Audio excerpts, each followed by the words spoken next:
So matapos ng ating production area, di ba operational na to, pagkatapos din ng ating pahabol na project dito sa labas, marami nagtatanong magkano yung inabot dito ating production area. Tingin mo dyan, magkano inabot?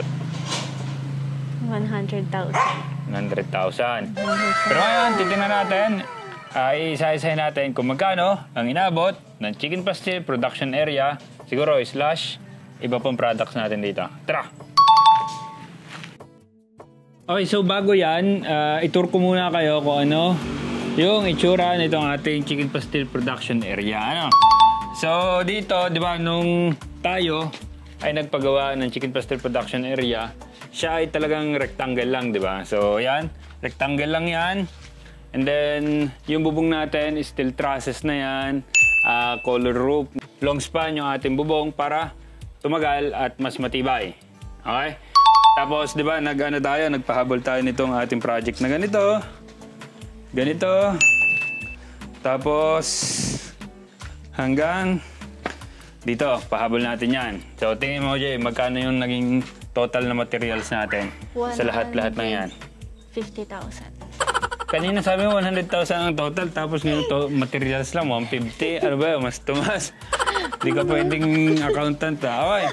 Para sa kabuuan ng ating structure, yung total na materials na nabili natin is 92,484. So kasama dyan yung bubong, yung hollow block, semento, bakal, ano pa ba? Buhangin, graba, yung mga yon. Okay? Wala namang masyadong kung ano dito sa labas. Yan lang yan. Di ba? Hindi natin pinuntrahan. Pasok tayo sa loob. Okay, dito sa loob, basically, ito lang yung itsura nito.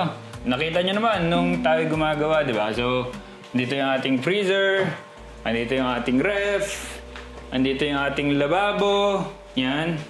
So, ngayon, operational na. Nakikita na namin yung flow ng gawain dito. Lutuan, hindi pa lang siya stainless kasi wala pang budget. So, ito pa rin yung gamit namin noon sa luma naming setup. Ano. And then, yung ating lamesa, hindi pa rin siya stainless. Pero, preparation area. Pero ito namang isang to, stainless to. Yan. Tapos yung ating exhaust fan. Tapos yung ating another exhaust fan. Tapos meron tayong CCTV. Ngayon, Jay, labor naman. Tingin mo, magkano yung ating biniyara sa ating labor? 200,000. Kinaginging mo na lang ako eh. So yung total natin na binayad sa labor ay 42,901 pesos. And then itong bintana. Tingin mo, yung tatlo natin bintana, Jay. Meron tayong tatlo. 1, 10, 20, 30,000. ano? 10, 20, 30,000. 30,000? Ano pa ang bintana? Dapat pinatpat ko na lang yan kung gaano kamahal ang bintana. So sa bintana natin, itong tatlo, actually siya ay 3,500 each. So nakahingi tayo ng discount kasi nga suki na yung